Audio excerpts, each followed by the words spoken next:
সরে কিন্তু এই তুই আমার মায়ের গায়ে হাত দিয়েছিস কেন? তুমি আপনি এখানে? এই প্রজেক্টের জন্য আমি 50 লাখ টাকা ব্যাংক থেকে লোন নিয়েছি। 50 লাখ টাকা কেন? আপনি যদি 10 কোটি টাকাও লোন নিতেন আপনার জন্য আমি কিছুই করতে পারতাম না।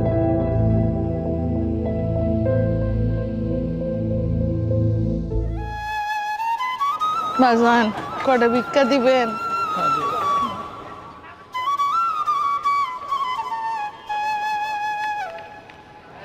আল্লাহ আপনার ভালো করুক। থ্যাংক ইউ তোমাকে এত সুন্দর একটা ড্রেস গিফট করার জন্য। আমার খুব ইচ্ছা ছিল ওই যে পুরনো দিনের নায়িকারা এমন ড্রেস পরতো, তো তাই আমার ইচ্ছা করছিল যে আমিও ঠিক এমন একটা ড্রেস পরি। আচ্ছা, তোমার নেক্সট প্ল্যানিং কি?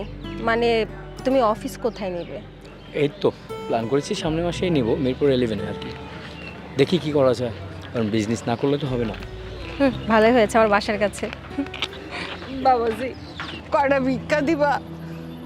আমার পোলার কালকা বিশেষ পরীক্ষার ফর্মের টাকা জমা দেওয়া লাগবো, দাও না কয়টা টাকা? নতুন নাটক এই যে দেখো না, অনেক কেউ আসে, বাবা ভিক্ষা দিবা, আমার ছেলের কিডনি নষ্ট হয়ে গেছে, কয়টা টাকা দিলে ভালো হয়, আমার জামাই পঙ্গু হয়ে গেছে, তার চিকিৎসা করা লাগবে, তাই না? নতুন নাটক, যাই এখান থেকে। না বাবা, সত্যি কইতেছি, আমার ছেলের বিসিএস এর পরীক্ষার টাকা জমা দেওয়া লাগবো, দাও না কয়টা টাকা মা? ইস, কি সুন্দর করে মিথ্যতা সাজিয়ে বলছে। তাই তোর ছেলে কি করে বিশেষ পরীক্ষা দিতে পারে? এটা কখনোই সম্ভব না। চল যাই এখান থেকে। বাবা কয়টা টাকা দাও বাবা আমারে বাবা। সরে কিন্তু মা, এই তুই আমার মায়ের গায়ে হাত দিয়েছিস কেন? ছাড়। মা কি হয়েছে বলো, এরা তোমার গায়ে হাত দিয়েছে কেন? বাবারে তোর তো 2 দিন পরে ভার্সিটির টাকা জমা দেওয়া লাগবে পরীক্ষার, এর লেগে ওদের কাছে কিছু সাহায্য লেগে আইছিলাম, আর এর লেগে ওরা আমারে মারলো এরম করে বাবা। মা তোমাকে আমি কতদিন ধরে বলেছি তুমি ভিক্ষা করতে রাস্তায় বের হবে না, তুমি কেন এখনো ভিক্ষা করো বলো আমাকে? বাবারে আমার অনেক আশা তুই বিসিএস পরীক্ষা দিয়ে বিসিএস পাস করবি বাজার, এর লেগে আমি ভিক্ষা করতে পারি বাজার। মা এরকম বড়লোক অহংকারী লোকের টাকা দিয়ে আমি বিসিএস পরীক্ষা দিতে চাই না, দরকার হয় আমি বিসিএস পরীক্ষাই দেব না, তবে এদের মতো মানুষের টাকা দিয়ে আমি বিসিএস পরীক্ষা দেব না। মা বাবারে আমার যতই কষ্ট হোক আমি তোর বিসিএস এর টাকা জোগাড় করবোই বাবা। হ্যাঁ লিসেন, কি বলছিস তুই? তোর ছেলে বিসিএস পরীক্ষা দিবে? শুনেছ, ওর ছেলে নাকি বিসিএস পরীক্ষা দিবে। তোদের এসব স্বপ্ন না স্বপ্নই থেকে যাবে। আমরা লাখ লাখ টাকা খরচ করে এক একটা ভার্সিটিতে পড়ি, তারপরেও আমরা বিসিএস পরীক্ষা দিতে পারবো কিনা সেই কল্পনায় থাকি। আর তোরা কিনা এরকম ফকির হয়ে এসব চিন্তা ভাবনা করিস। দেখেছো মা এদের মন মানসিকতা কেমন দেখেছো?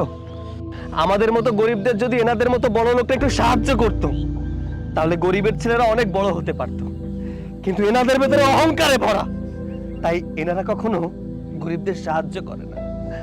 মা তুমি চিন্তা করো না, আল্লাহর উপরে ভরসা রাখো, সব ঠিক হয়ে যাবে। আর শোনো, তুমি এরকম রাস্তা রাস্তা ভিক্ষা করবে না। চলো মা, বড় লোকরা কখনো গরিবের কষ্ট বোঝে না, চলো আমার সাথে। হ্যাঁ যান, কোথা থেকে চলে আসছে ফকির। পুরো মুডটাই নষ্ট হয়ে গেছে, চলো। চল। স্যার এই যে আজকের প্রজেক্টের কালেকশন 10 লাখ টাকা। স্যার ব্যাংকটা বন্ধ হয়ে গেছে তো তাই ক্যাশ দিয়ে গেলাম। Okay, thank you Siam. Okay sir, আসি, আসসালামু আলাইকুম।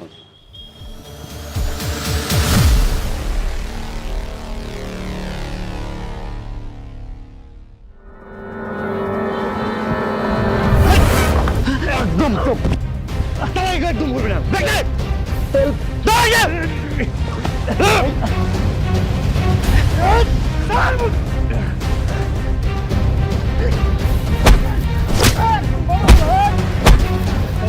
যা বলছি যা, যা এখান থেকে যা, যা একদম যা।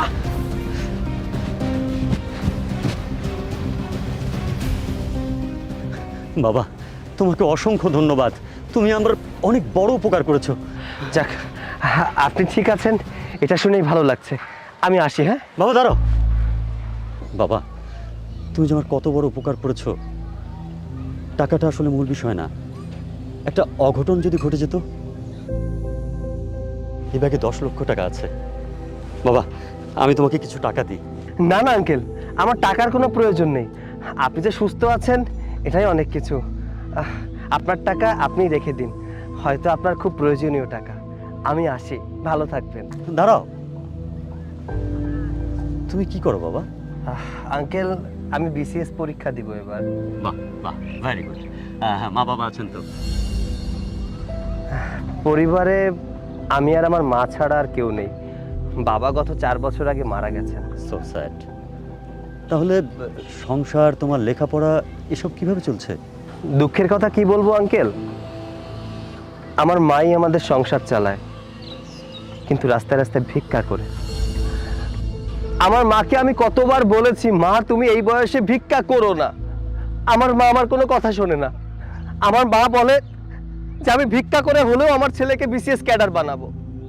মায়ের স্বপ্ন, তাই মায়ের স্বপ্ন পূরণ করার জন্য স্ট্রাগল করে যাচ্ছি। আমি চাইলেই ছোটখাটো কাজ করতে পারি, কিন্তু আমার মা কখনোই আমাকে কাজ করতে দেয় না। আমি কাজ করলে নাকি পড়াশোনায় আমি মনোযোগী হতে পারবো না।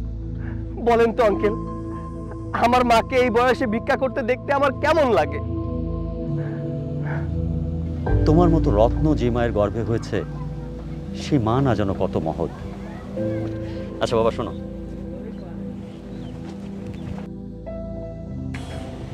এটা আমার কার্ড। তুমি কালকে আমার অফিসে একটু দেখা করো। আচ্ছা ঠিক আছে, আসসালামু আলাইকুম। ওয়ালাইকুম আসসালাম।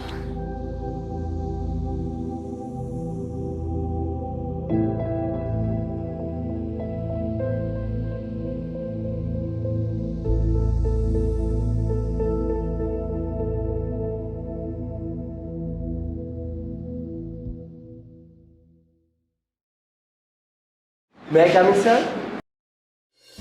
হ্যাঁ তুমি এসো এসো এসো প্লিজ।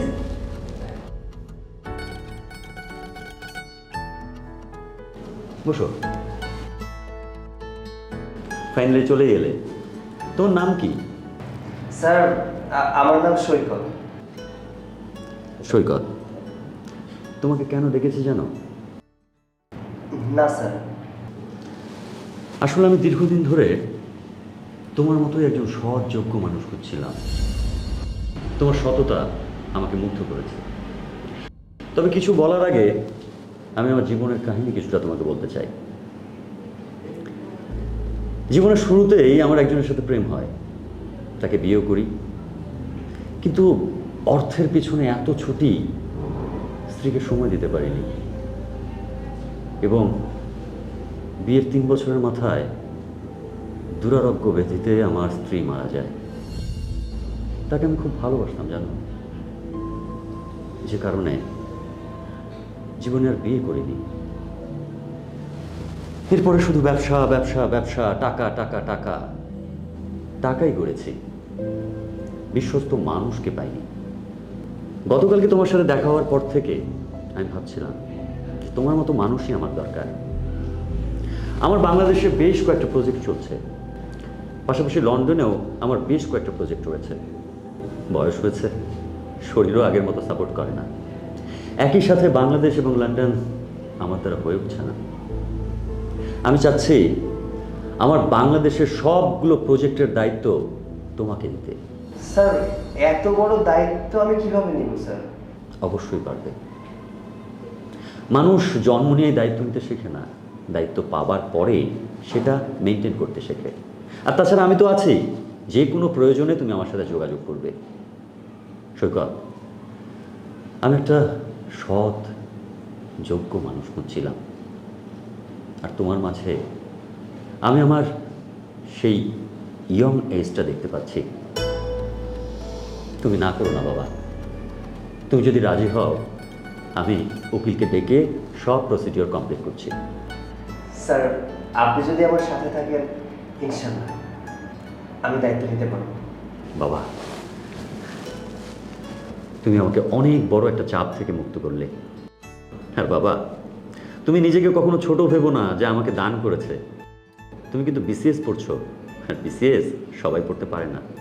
একজন যোগ্য মানুষই বিসিএস পড়ার সাহস করতে পারে, আর সেই যোগ্যতার জন্যই আমি তোমাকে এই দায়িত্ব দিতে চাচ্ছি। আপনি দোয়া করবেন আমি যেন আমার দায়িত্বটা সঠিকভাবে পালন করতে পারি। অবশ্যই, আমার দোয়া সব সময় তোমার সাথে আছে। বসো, চা বলছি। না স্যার, চায়ের অর্ডার দিতে হবে না। মা বাসায় একা আছে তো, মাকেই সংবাদটা দিতে হবে। আমি তাহলে আসি। ঠিক আছে, আমি তাহলে সব প্রসিডিওর কমপ্লিট করছি। স্যার ঠিক আছে স্যার, তাহলে আমি আসি। আসসালামু আলাইকুম। ওয়ালাইকুম আসসালাম।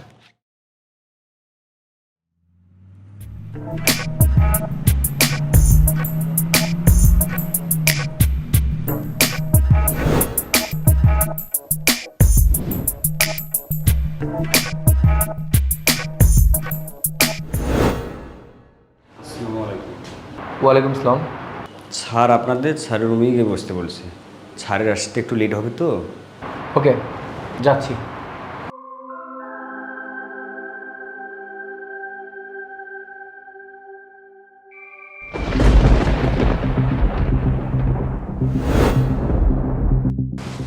কি ব্যাপার, দাঁড়িয়ে পড়লেন কেন?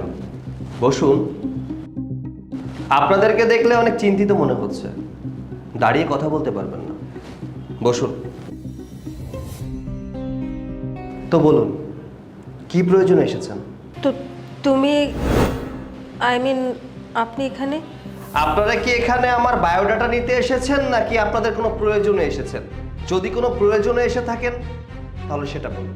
স্যার, একটা প্রজেক্টের ডিলের ব্যাপারে কথা বলতে আসছিলাম। পেপারসগুলো দিন।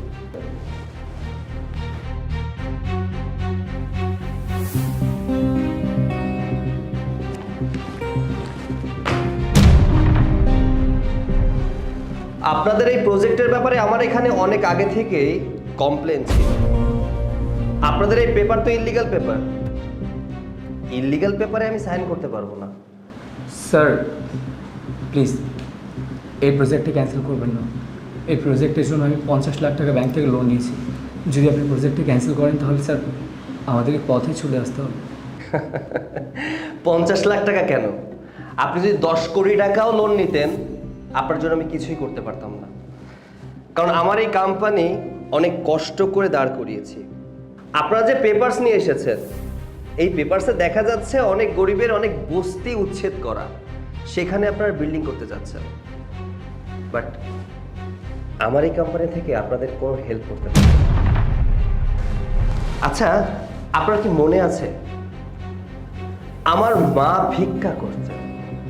আমার মা অনেক কষ্ট করে টাকা জোগাড় করতেন। আপনাদের কাছে কি হাত পেতেছিলেন? আপনারা তাকে লাথি মেরেছিলেন। কি মনে পড়ছে? ভাগ্যের কি নির্মম পরিহাস দেখেছেন? আজ আপনারা কোথায় আর আমি কোথায়? সৃষ্টিকর্তা চাইলে অনেক কিছুই করতে পারেন। 7 তলা থেকে গাছতলা, গাছতলা থেকে 7 তলা। যাই হোক, আপনাদের জন্য আমি কিছুই করতে পারবো না। আপনারা আসতে পারেন। স্যার প্লিজ স্যার, একটু প্রজেক্টটা দেখুন না। Shut up. আপনারা যে পেপারস দেখিয়েছেন আমি আগেও ক্লিয়ার করেছি, এখানে গরিবরা থাকে। গরিবরা ছোট ছোট বস্তি করে সেখানে বসবাস করে। ইল্লিগাল ওয়েতে আপনারা সেখানে বিল্ডিং করতে চাচ্ছেন। আপনাদেরকে তো থানায় দেওয়া উচিত। আপনাদেরকে এখনো বলছি, বেরিয়ে যান, না হলে আইনগত ব্যবস্থা নিতে বাধ্য হবেন।